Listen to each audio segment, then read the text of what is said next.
Nah, how like the language are. So how is it? Tell you.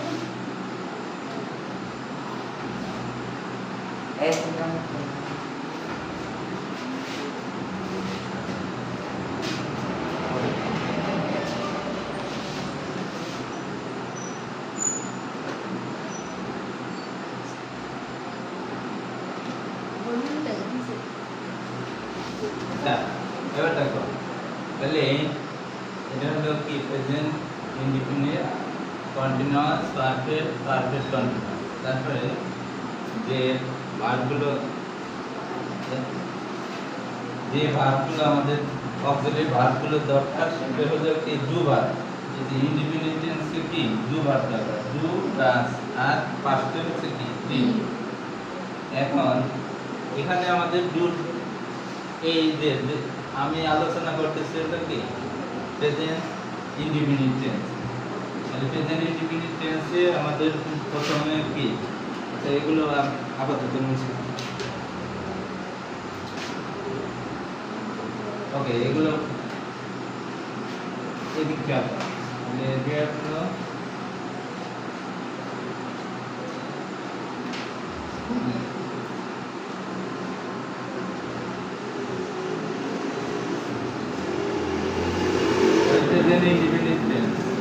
এখানে দেখো we write a story তাহলে এটাকে যখন আমরা নেগেটিভ করব তাহলে we do not write a story ঠিক আছে এখন দেখো এটা যদি মনে করো থার্ড পারসন সিঙ্গুলার হতো তাহলে কি হতো we write a story we write a story এখন দেখো এটা যদি নেগেটিভ করি তাহলে কি হয় he is a does he does এই অংশটা he does not write a story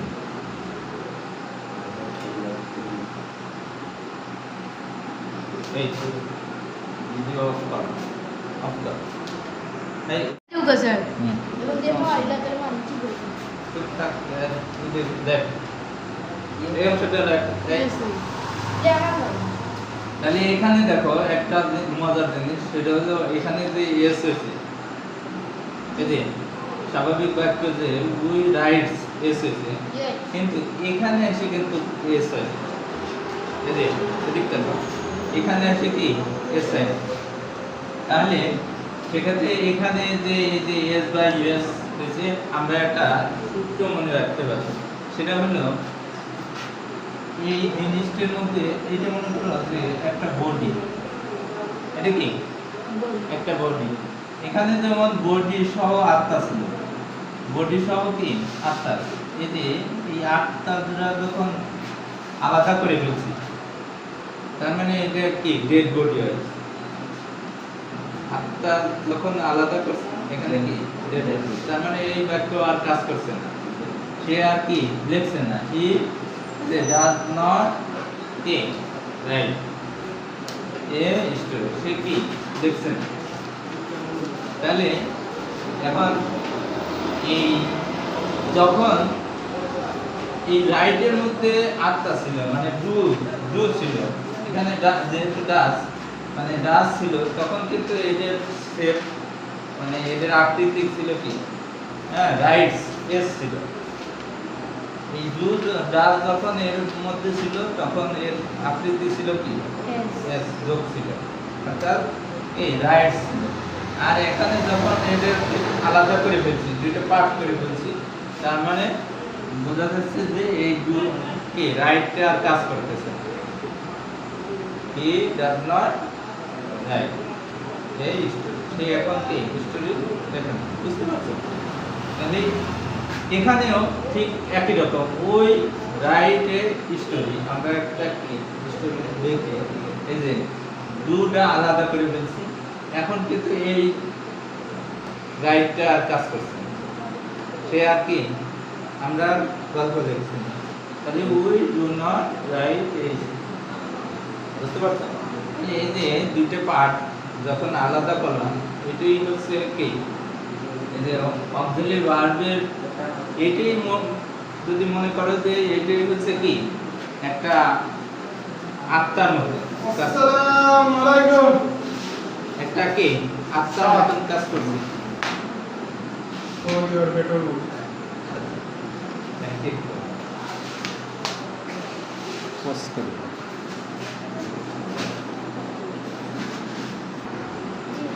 আচ্ছা এবার খেয়াল করো এটা যদি এই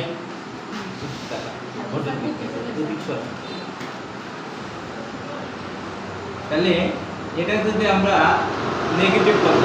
এখন যদি ইন্টারোগেটিভ করি প্রশ্নবোধক করি তাহলে সেক্ষেত্রে দেখো কি করতে হয় এই যে ডু অথবা ডাজ এই সাবজেক্টের আগে নিয়ে আসতে হয় ডু অথবা ডাজ কি সাবজেক্টের আগে তখন আর নট ব্যবহার করতে হয় যদি negative positive sorry negative interrogative করি তখন এটাকে আবার কি এই নটটা ব্যবহার করতে হয়। আচ্ছা আমরা দুটোই দেখি দেখো মনে করো এই বাক্যটা এখানে আবার একটু লিখে নেই কি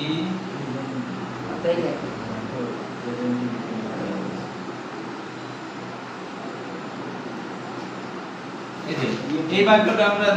কি করব ইন্টারোগেটিভ করব মানে প্রশ্নবোধক তাহলে কি করতে হবে এই যে এটার মধ্যে কি আছে এই এটার মধ্যে কি আছে ডাস আছে না ডাসটা আগে নিই ডাস কি তারপর কি মূল শব্দটা তখন কিন্তু তার এস থাকবে না তাহলে does he write a story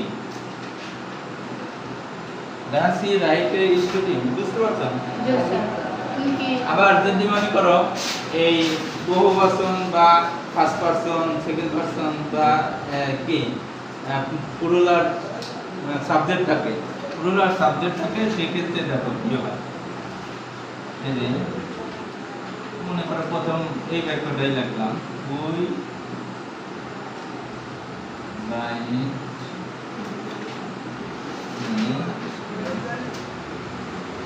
right a story দেখো এইটা এই যে তার মানে এই রাইটের মধ্যে কি আছে ডু আছে রাইটের মধ্যে কি আছে ডুটা আগে লিখতে হবে right do a write a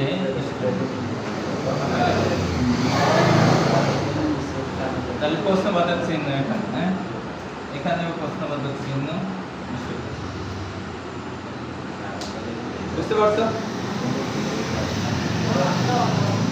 এই অংশটুকুকে লিখছো তাড়াতাড়ি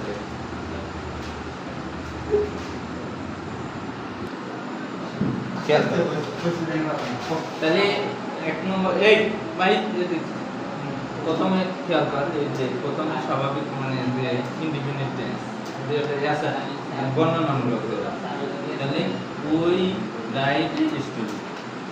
এখানে যে হি রাইটস এই স্টোরি থার্ড পারসন সিঙ্গুলার হলে এস বাই এস যোগ সাবজেক্ট যখন থার্ড পারসন সিঙ্গুলার হয় ভার্বের সাথে কি হয় এস বাই এস যোগ হয় তাহলে এখন দেখ এই যে এই যখন প্লুরাল মানে প্লুরাল সাবজেক্ট থাকে বা ফার্স্ট পারসন সেকেন্ড পারসন থাকে তখন এই অক্সিলারি ভার্ব ডু ব্যবহার করতে হয় নেগেটিভ করার সময় কি অক্সিলারি ভার্ব ডু ব্যবহার করতে হয় তাহলে উই ডু নট কি রাইট এ স্টোরি এখানে দেখ এই যে হি রাইটস এ স্টোরি এখানে দেখো ডাজ ব্যবহার করতে থার্ড পারসন সিঙ্গুলার হলে কি ডাজ অক্সিলারি ভার্ব হিসেবে ডাজ ব্যবহার করতে তাহলে he does not write a story তার মানে এখানে ডাজ নট এই যে ডাজ ব্যবহার করছেন দেখো এই যে মূল শব্দটা এখানে কিন্তু রাইটই রয়েছে এটা কিন্তু খেয়াল করতে হবে এখন যদি এই এখানেও এস বাই এস যোগ করি তবে কিন্তু কাট হবে ঠিক আছে এখন দেখো এই বাক্যগুলো আবার কি যদি আমরা ইন্টারোগেটিভ করি মানে প্রশ্নবোধক তাহলে তাহলে কি করতে হবে অক্সিলারি ভার্বটা আগে নিয়ে আসতে হবে তার মানে এই যে এখানে কি রাইটস আছে রাইটের মধ্যে যে গাছ আছে বুঝবো কি করে থার্ড পারসন সিঙ্গুলার বলতে কি গাছ ব্যবহার করতে হয় না সাবজেক্ট যখন থার্ড পারসন সিঙ্গুলার ভার্বের সাথে এস যোগ করতে হয় এস বা ইএস যোগ করতে হয় আর এটাই বুঝবে যে এটার মধ্যে কি আছে গাছ আছে আর এই গাছটা সামনে নিয়ে আসবে গাছটা কি Yes by yes. এই এদিক তাকাও গাছ বা সামনে গাছটা কি সামনে নিয়ে আসবে তারপর কি সাবজেক্ট তারপরে মূল ভার্ব এই শব্দটার কি মূল শব্দটা ব্যবহার করবে মানে ভার্বের মূল ভার্বটা এখানে ব্যবহার করবে তারপরে বাকি অংশ সামনে নেবেন। ঠিক আছে এরপরে দেখো এখানে এই যে উই রাইট এখানে কিন্তু এস বাই এস নাই কারণ ফার্স্ট মানে এখানে কি First person first person Singular. Singular first person Plural. এজন্য এস বাই এস নাই ভার্বের সাথে নাই তাহলে এখানে যখনই দেখবে যে এস বাই এস নাই তার মানে কি এখানে অক্সিলারি ভার্ব কি আছে ডু আছে তাহলে do we write a student do we write a student শেষে প্রশ্নবোধক চিহ্ন বুঝতে পারছো তাহলে সমস্যা নাই তো আচ্ছা এখন যদি মনে করো অনেক সময় নেগেটিভ ইন্টারপ্রেট করতে হয় কি করতে হয় Negative by- নেগেটিভ ইন্টারপ্রেট তাহলে এখানে শর্ট ফর্ম দিতে হয় আর এখানে দিলে ফুল ফর্ম যেমন ধরো স্যার বুঝে যান বেশি। এই যে এখানে একটা উদাহরণ দিয়ে বুঝাই তারপর এই যে এটা যদি নেগেটিভ ইন্টারপ্রেট করি তাহলে এই শব্দটা আমরা কি লিখতাম ডু উই এই যে do we not write a story do we not write এ তাহলে নেগেটিভ এবং কি ইন্টারভিউ নেগেটিভও হলো ইন্টারভিউ তারপরে আর যদি মনে করো যে থার্ড পারসন সিঙ্গুলার হয় তাহলে কি লিখতাম ডাস ডাস হি বা সি দেখেন না ডাস হি বা see not right right a We should to take. ঠিক আছে নেগেটিভ হলে এই যে does he not write a স্টোরি অথবা do we not write a ঠিক আছে নেগেটিভ ইন্টারভিউ দ্রুত বলি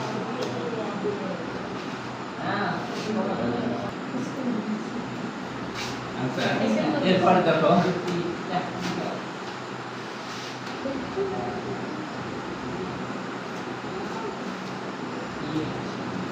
কন্টিনিউয়াস টেন্স দেখো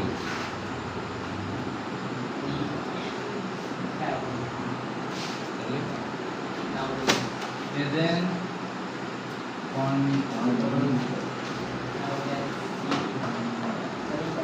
ঠিক আছে কন্টিনিউয়াস টেন্স হয় এখানে তাহলে কি বললাম বি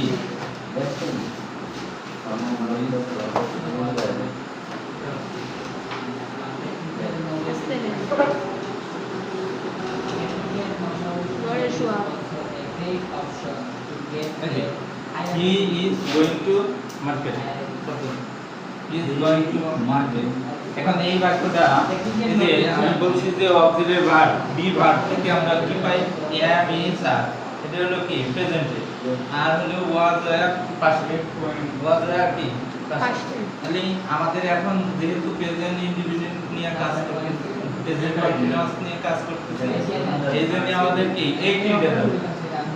তাহলে থার্ড পারসন প্রতীক সিঙ্গুলার এজন্য কি ইজ হইছে রাইট তাহলে ফার্স্ট থার্ড পারসন সিঙ্গুলার এজন্য ইজ হইছে যদি আই হতো তাহলে am হতো আর উই বা দে ইউ এগুলো হইতে পারে আর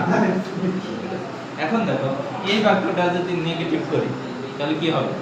একদম সহজ এখানে খেয়াল করো হি ইজ মাঝখানে নট দিলেই হয় he is not going two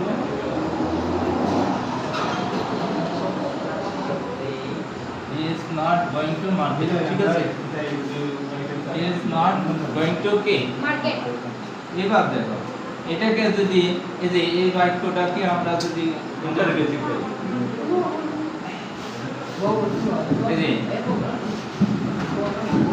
interrogative করি তাহলে কি হবে এই যে এই ইজটা আগে নিয়ে আসবে ইজটা কি আগে নিয়ে আসতে হবে তারপরে সাবজেক্ট দেব বাকিটুকু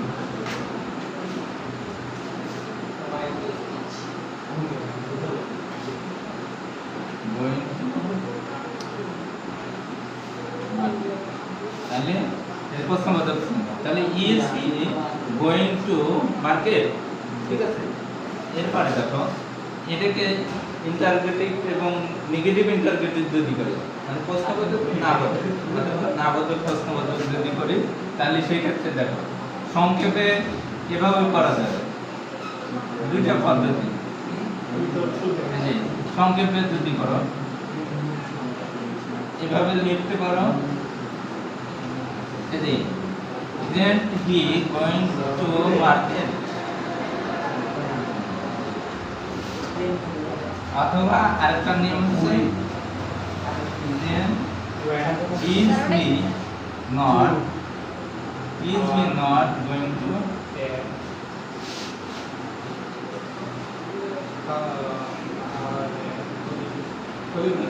মার্কেট ঠিক আছে দুই ভাবে লিখতে হবে এই যে এখানে বুঝতে অসুবিধা হচ্ছে না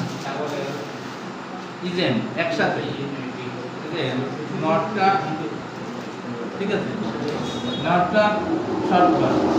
তাহলে isn't he going to market অথবা is he not going to market ঠিক আছে